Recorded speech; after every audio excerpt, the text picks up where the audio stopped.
All right, so this is Riley Voy, and he is interviewing Robert and Jane Hensel regarding Robert's great-grandfather, Charles W. Hensel, correct? My grandfather, Charles W. Hensel. I thought. And Riley, tell us what you've learned so far. I've learned that Charles W. Hensel was born in Europe, in Prussia, on August 25th in 1839, and in March 1887 he came to Spokane.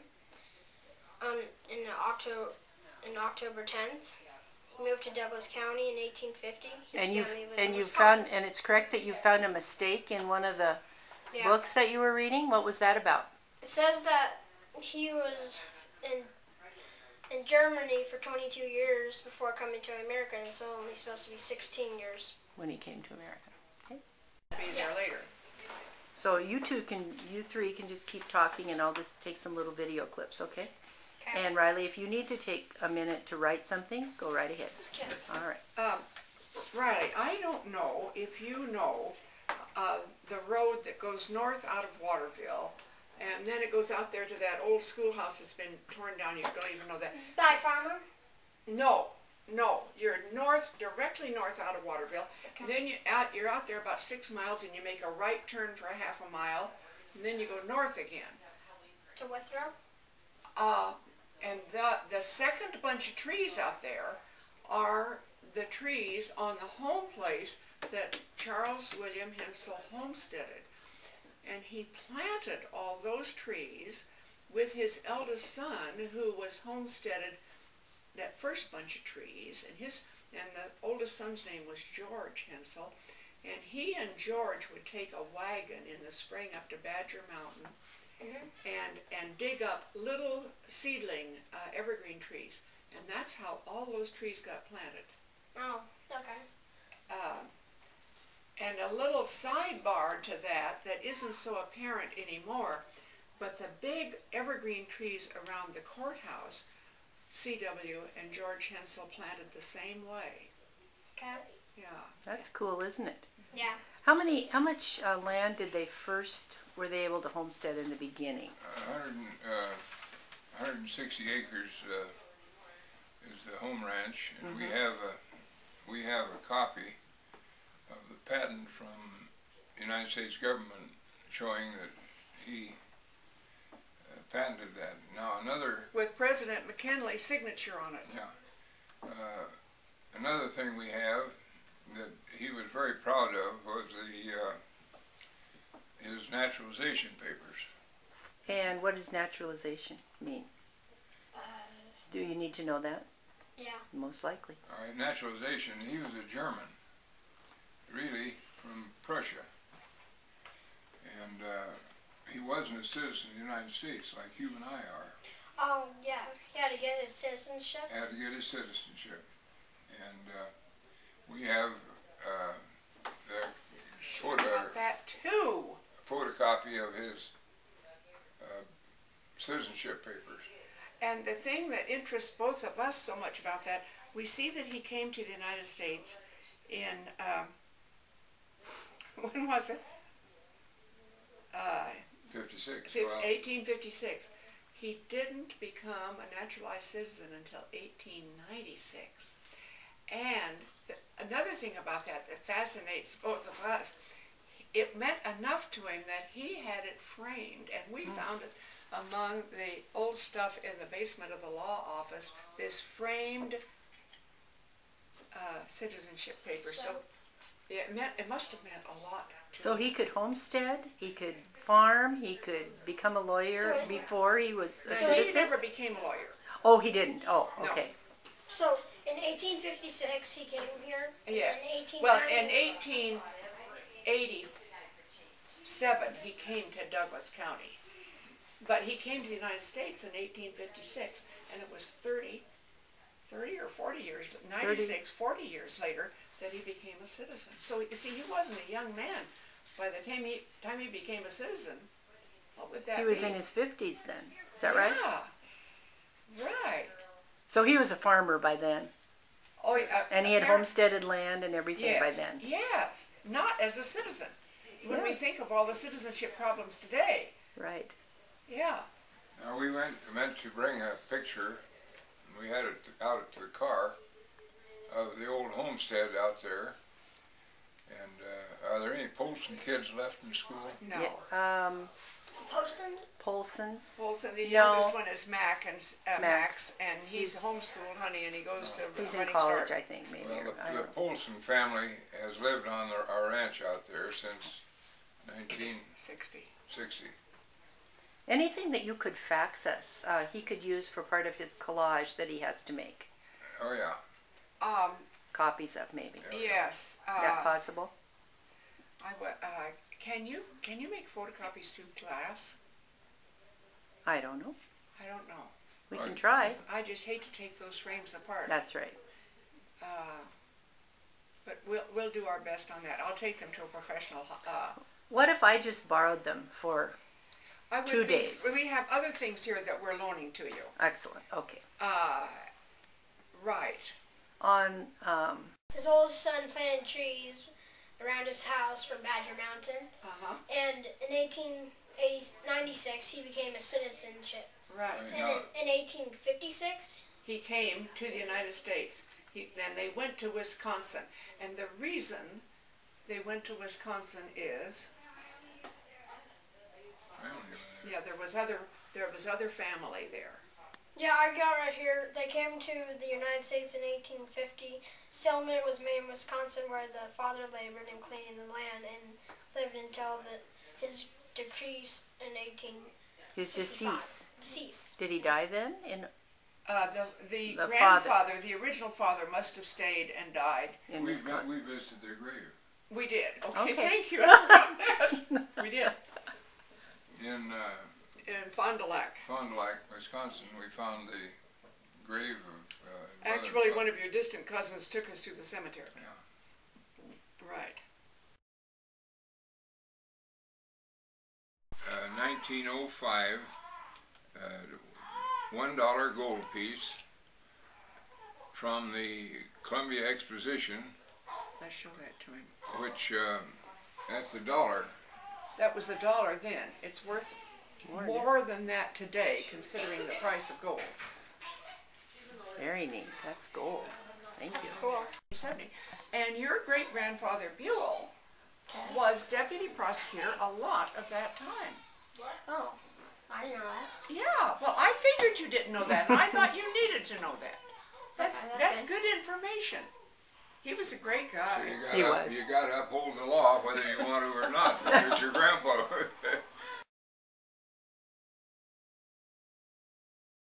Talk about the exposition. Yeah, see, I don't know about this all either. right, I'm going to read this out loud. 1905, the Lewis and Clark Exposition Bronze Medal. To celebrate the 100th anniversary, only the 100th, and we've just celebrated the 200th 200th. recently. To celebrate the 100th anniversary of Lewis and Clark's exposition, a centennial exposition was held in Portland, Oregon. Now, my grandfather, Robert must have written this, my grandfather, Charles William Hensel, was appointed by the Douglas County Commissioners to represent Douglas County at the exposition. In Portland, he was in charge of the agricultural exhibition of the fruits of the soil and represented the Douglas County Potato Growers Association with their exhibit. In recognition of this work, he was given a 2-inch bronze medal. In the Spokesman Review of Friday, November 30th, 1905, the following article appears with a picture of Charles W. There's the article and the picture. Douglas County farmer receives medal from county. Waterville, Washington, November 24th. Charles W. Hensel has just received a special medal presented to him by Douglas County for services rendered during the Lewis and Clark Exposition of Portland. Mr. Hensel had charge of the Douglas County's exhibition. It was due to his efforts that the products of the county won 26 out of the 59 medals awarded for the state. When the exposition closed, State Commissioner Elmer E. Johnson also presented the flag on the Washington building to Douglas County as a fairly won trophy. The flag has also been on the Washington State building at the St. Louis World's Fair and will grace the new courthouse when it is dedicated. And then it tells about Mr. Hensel being a native of Prussia and all of that. So we typed this up for you too. Wow. Thank you. Yeah. And we're going to loan that medal to you. This is cool. Just like you're hearing today, you hear President Obama on the radio and television, and then Yeah. you hear other people saying he doesn't know what he's talking about, and he says that Republicans don't know what they're, they're always talking. That's nothing new. That has gone on as long as there's been mankind, I think. George Hensel, C.W. Hensel, agreed with the Republican stance. And at that time, I have no idea what the issues were, because the issues change. But he felt that the Republicans were the more reliable or responsible or whatever. So he worked for Republicans. And his son did, and his grandson, but not his great-grandson.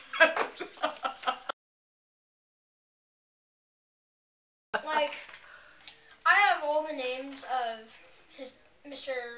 Charles W. Hensel's 10 children. Yes. 10. And the first one is George A., a farmer. Right. And so George A. always helped Charles. George A. was Charles William's oldest son. The first one, yeah. And he's the one that helped him plant the trees. And he built has the that well. he planted that more, I guess, southerly grove of trees out there north of town. But during the Depression, George A. lost that. He owed money on it, and there was a huge drought. It was just awful. That was in the 30s. late 20s and early 30s. The drought preceded the fall in price, and it was a very difficult time. And then 6 years later, he lost his dad in 1926. Well, yes, but he probably lost the land after Charles William had died, I think. I do Because that would not be in know the that. 30s, or Yes. right? I would think he would have lost the land in the 30s, but Like I don't 4 know years that. later. Or after he lost his Yeah, dad, uh-huh. 10 years later. Yeah. So, which of the brothers was your father? A.J. Arthur J. Arthur. Arthur John. Can you find his name on there? He's the, AJ, I have A.T., a clerk in Waterville Yeah. Post. Okay, A.T., a clerk in the Waterville Post Office. right. Now, and That's- this is I think this is a fascinating story. Is that his father? That's his father. So I thought he's it was AJ, but it says Oh. AT here. No, that's Yeah, just it says A.B. A.T. A.B. A.B.? Oh, I have, no, AJ is A- your father. Yeah, I know it, but what was, well, let me look if there's Let's see. A.J. And AT, see, they've got it wrong. Yeah. Change that to J. There's a second mistake in there. My Wow. goodness. So I'll underline that. Yep. So it's AJ Well, Hensel. I noticed when I did this, I did this for the grandson that wants to be a farmer, so I didn't have to do it for Riley especially, but I did kind of editorialize it for him. And this is copied exactly from the history of the bin, published in 1904 by the Western Historical Publishing Company of Spokane, Washington, which means they had a reporter out doing that sort of thing, and they got a few things wrong. But so AJ, a clerk in the Waterville Post Office. Do you want to tell him about AJ? What he did from the clerk in the post office? he was a clerk in the post office, and he decided he wanted to go to law school. And he went to the University of Washington for 1 year, 2 years, and got his law degree. And he practiced law in Waterville till he died in 1961. Oh, he died in 1960. From 1908 to 1961, he practiced law in Waterville. And then his son, Robert, who you're talking to, also became a lawyer. Did you know that already? No. No? And I started practicing with him. Water. They had the old well. Explain that one to Riley. He'll find this one hard to believe. I don't know whether you've heard of it. You ever hear of a water witch? Yeah, we actually have an old water witch out by where I live. Well, Aren't they like really tall things, and then they have? No, you're that's a thinking windmill. of a windmill, but remember the picture down by the museum of The the man, sculpture? the sculpture standing Yeah. out front? The guy holding had a stick that? like this. Yeah. Oh, that thing? Yeah, this is how it works. Yeah, my uncle, George, who who ended up with a blacksmith shop right over. We're going to tell him more about that in a minute because. Let's see. Water witched and found a well over the hill, and west of the house, which is now across the road, is it not? yeah, it was a hand dug well. How do you water witch? Well, people, I can't do it. Jane can't do it. Can you explain how they do it? They take hold of a willow fork. Listen, watch this. A willow stick that's shaped with two branches. They take a branch off of something that's flexible, not reedy, not like weeds, but a fruit tree or something, and they get finally that kind of shape. And this is natural, and it could even extend a little farther. Like this could have been two branches. Okay, go ahead. You hold it like this. Take these two pieces. These things, and the point is heading away from you. Horizontal.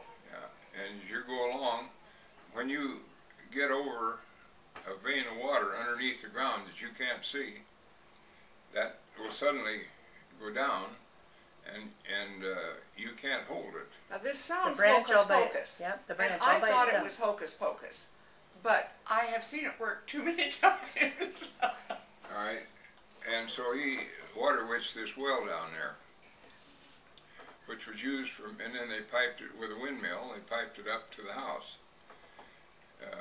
underground pipe. That's why windmills. A little are so sidebar on this one is that a number of years later, during the drought,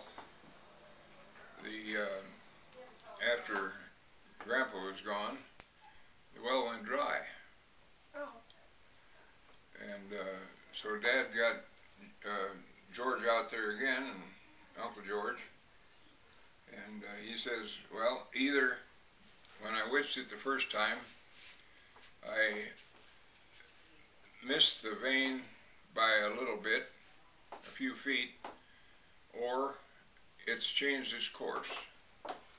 He said, if you'll dig another well right alongside this one you've got, you'll hit all the water you can use.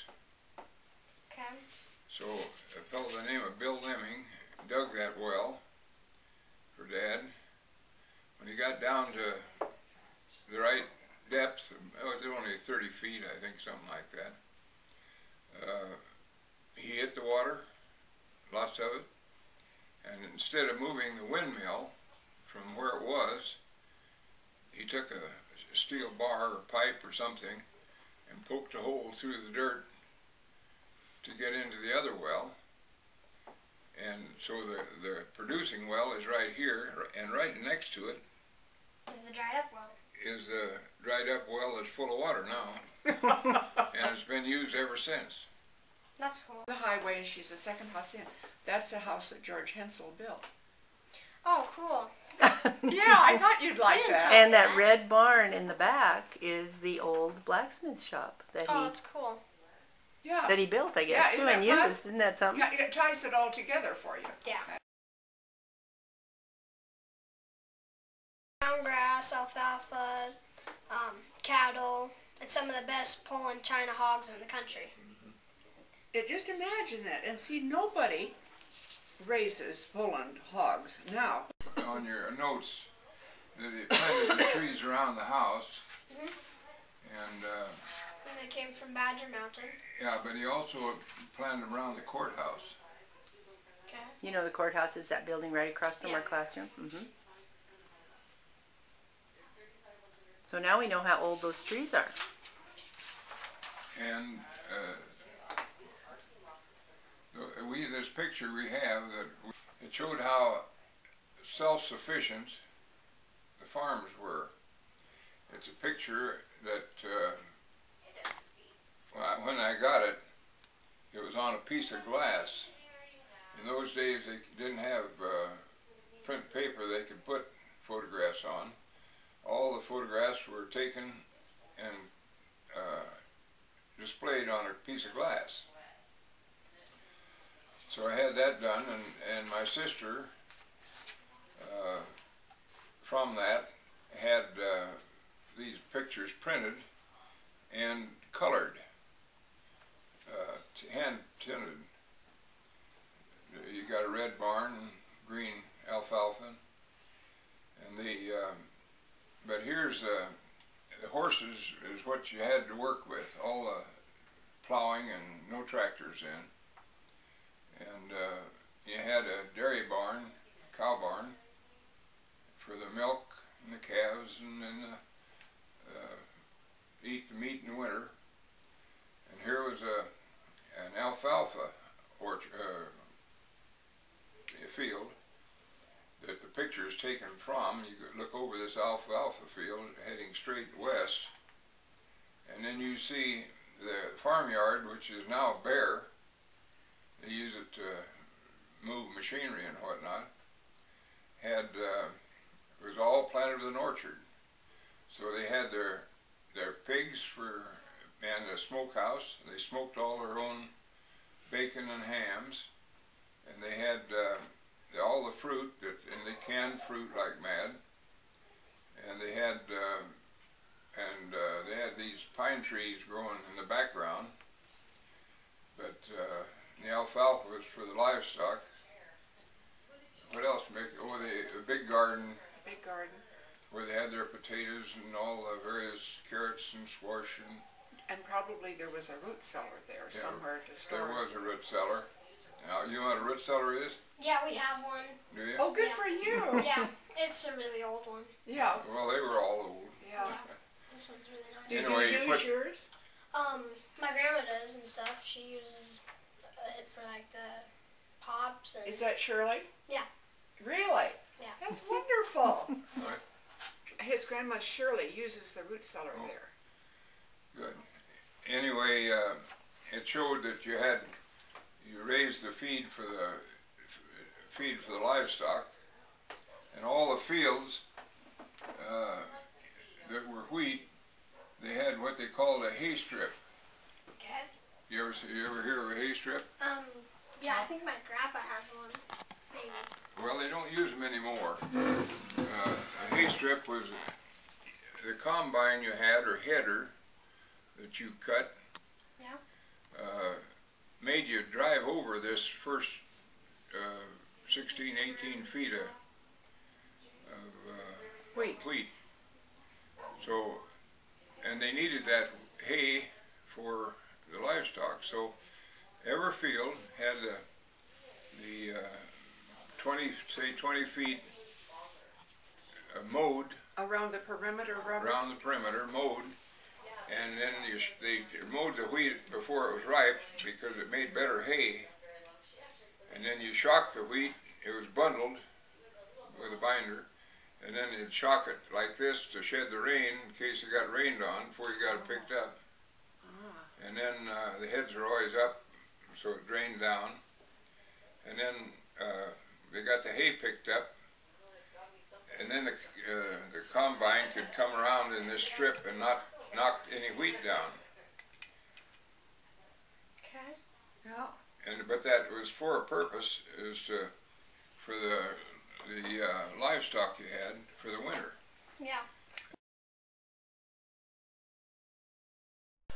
Okay. And so he went down to stay with Alice and must have had an attack of some kind and died. And Maybe like a heart attack or something.